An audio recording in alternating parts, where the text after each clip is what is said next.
Kita akan masuk atau membahas berkenaan dengan soal-soal yang sifatnya adalah error identifications atau di soal lain disebut dengan error recognitions gitu ya. Intinya kita diminta mengidentifikasi bagian yang keliru pada soal. Biasanya soal-soal serupa ini tuh sering diujikan dalam exam UGM, TOEFL maupun TKBA lainnya. Kita langsung masuk ke soal pertama. Teman-teman, saya biasanya kalau ketemu soal-soal error identification ini, saya tidak baca kalimatnya secara lengkap. Karena biasanya waktunya tuh mepet banget. Satu soal nih maksimal cuma 15 detik deh ngejawabnya. Lumayan ya kalau kita kemudian harus baca, apalagi terjemahin gitu. Pada intinya kan di pilihan Alpha, Bravo, Charlie, atau Delta ini kan ada yang salah. Cuma salah satu tuh yang salah. Berarti yang tidak digarisbawahi kan pasti benar ya. Kalau gitu coba lihat agreement-nya dulu. Agreement-nya misalnya subjek plus predikatnya tuh. Kita bisa verb-nya atau to be-nya gitu. Udah ada kesesuaian belum ya di situ? Di sini dia menggunakan verb bentuk pertama yang ketambahan dengan s. Itu artinya atau kemudian bisa juga ketambahan es ya verb pertamanya, atau kalau dia berakhiran konsonan plus huruf y gitu, kita ganti y-nya tuh dengan ies gitu ya, atau ies gini. Nah, yang punya peraturan ini itu hanya untuk subjek yang singular. Jadi kalau subjeknya plural itu nggak berlaku yang kayak gini.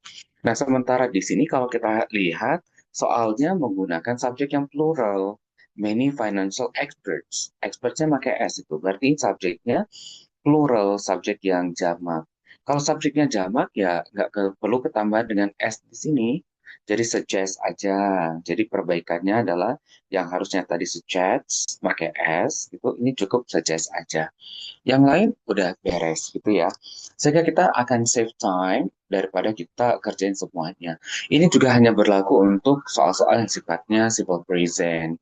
Karena kalau yang simple present tuh kalau subjeknya singular, misalnya he told me, Bella gitu ya, Jeffrey, Nicole, Julie gitu kan. Nah, itu dia memang verbnya ketambahan dengan SES atau diganti dengan IES kalau konsonan plus Y gitu ya. Dan ini hanya berlaku untuk verb pertama ya. Jadi kalau verb kedua, ketiga nggak pernah tuh ketambahan S, S, YS. Dan teman-teman harus ingat peraturannya sih. Nah, peraturannya tuh biasanya kalau berakhiran dengan CH, SH, SX gitu ya, ZO, maka ketambahan S. Misalnya watch, itu kalau subjeknya tunggal jadi watches gitu. Dress, dresses, watch, watches gitu ya. Ada yang tanya tuh kalau berakhiran X apa misalnya? Ya bisa mix, jadi mixes gitu ya. Kalau yang berakhiran dengan Z, misalnya bus, jadi basis gitu. Yang berakhiran O banyak lah ya, misalnya go gitu kan, jadi goes gitu kan. Do gitu, jadi das misalnya. Nah itu ketambahan SES. Kalau yang tadi konson, yang AIS ini kalau dia berakhiran konsonan plus Y, misalnya cry gitu, maka kita ubah jadi cries gitu kan. Fly misalnya gitu ya, kita ubah jadi flies kayak gitu. Nah, kita kasih contoh dulu yang ada di soal ya. Misalnya kalimatnya Tommy. Tommy watches TV on Monday. Jadi watches. Karena Tommy tunggal.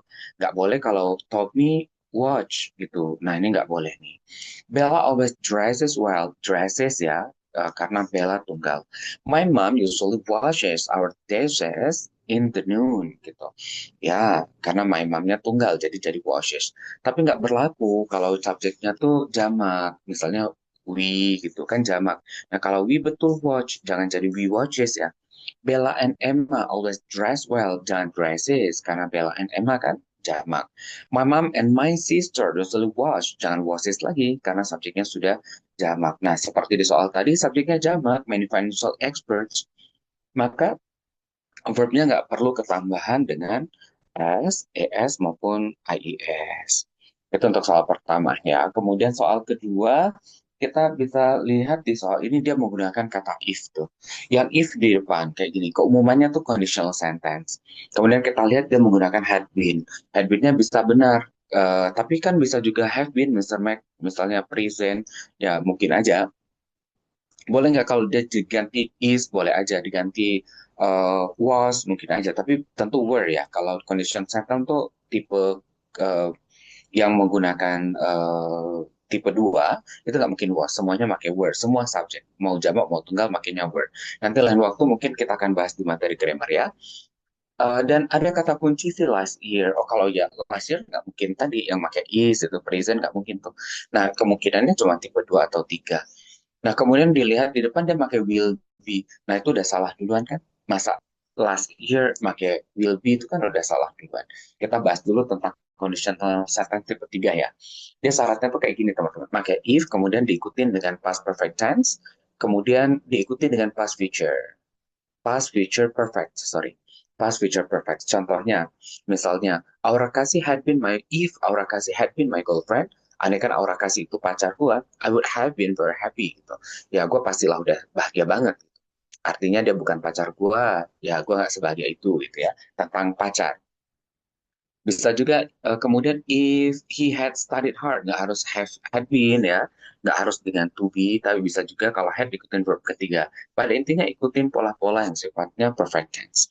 Kemudian soal berikutnya tuh dia bahas dengan he would have passed the national exam. Andaikan dia udah rajin belajar waktu itu, dia pasti lulus deh ujian nasional. Ini memang tipe 3 biasanya bentuknya regret. Itu artinya dia nggak belajar dengan serius, makanya dia nggak lulus jadinya gitu ya. If-nya boleh di tengah tetapi hilangin tanda komanya. Tapi dibalik ya, future-nya dulu, baru if, baru past perfect-nya. Jadi past future perfect-nya, she would have won the competition if she had sick last year. Dia pasti menang lomba kalau tahun lalu dia nggak sakit. Artinya dia nggak menang karena sakit ya. Mungkin dia gagal waktu lomba atau memang nggak ikutin lombanya gitu. Nah kalau di soal ini udah ketahuan kan salahnya. Kalau dia if pakai uh, past perfect, ini ya last year udah betul karena pakai past perfect. Harusnya di sini salah dong. Harusnya pakai would have been kalau gitu. Kenapa would have been ya, Pak Men nggak would be gitu? Karena kalau would be dia simple past, yang dia minta bukan simple past ya, tapi past future perfect. Seperti itu. Tapi Pak Med, conditional sentence itu ada tipe apa aja? Ya bisa ada tipe satu, ada tipe 2, dan ada tipe 3. Sebenarnya juga ada tipe zero ya. Nah, lain waktu mungkin akan kita diskusikan di materi grammar and structures. Baik ya.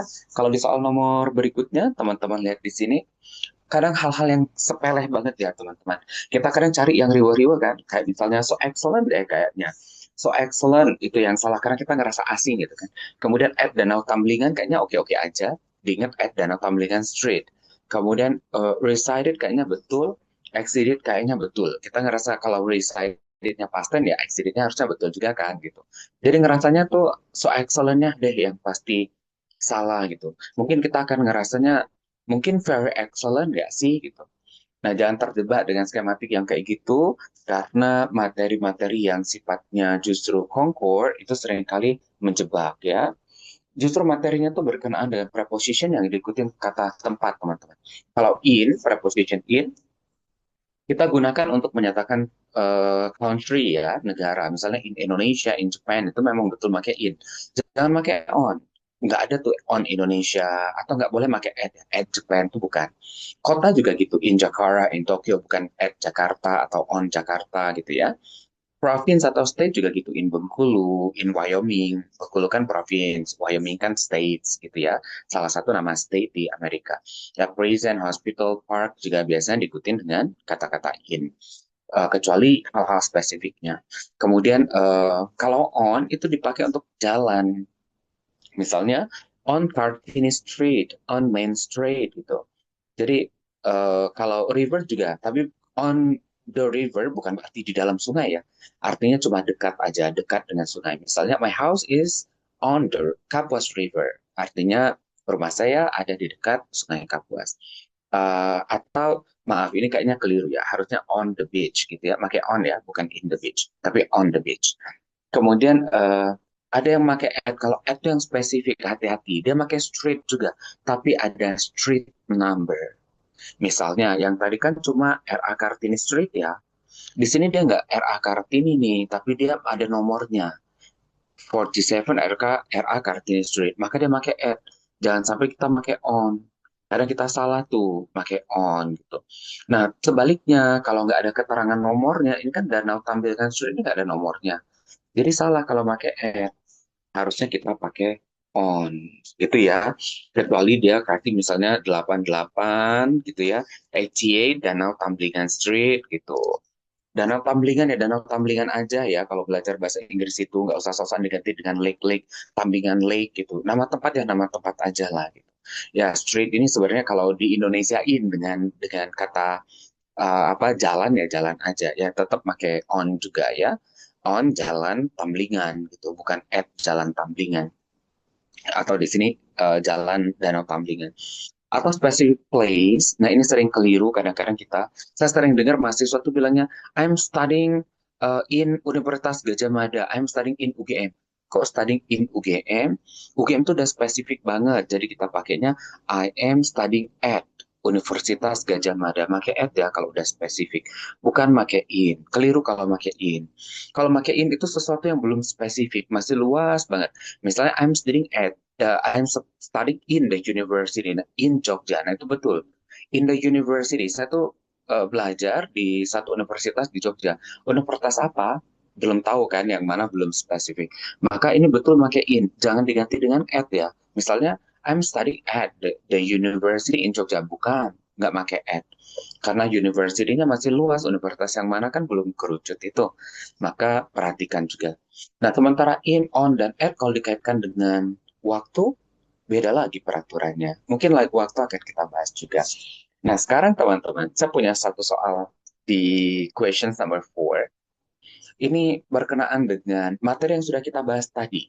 Apakah materi yang sifatnya agreement, ataukah conditional sentence, atau materi yang berkenaan dengan preposition of place tadi. Coba teman-teman cross-check dulu apa yang salah. Tulis jawaban teman-teman di kolom komentar ya. Salahnya apa, perbaikannya apa. Kayak tadi suggest, pakai S itu salah, perbaikannya harusnya suggest tanpa S.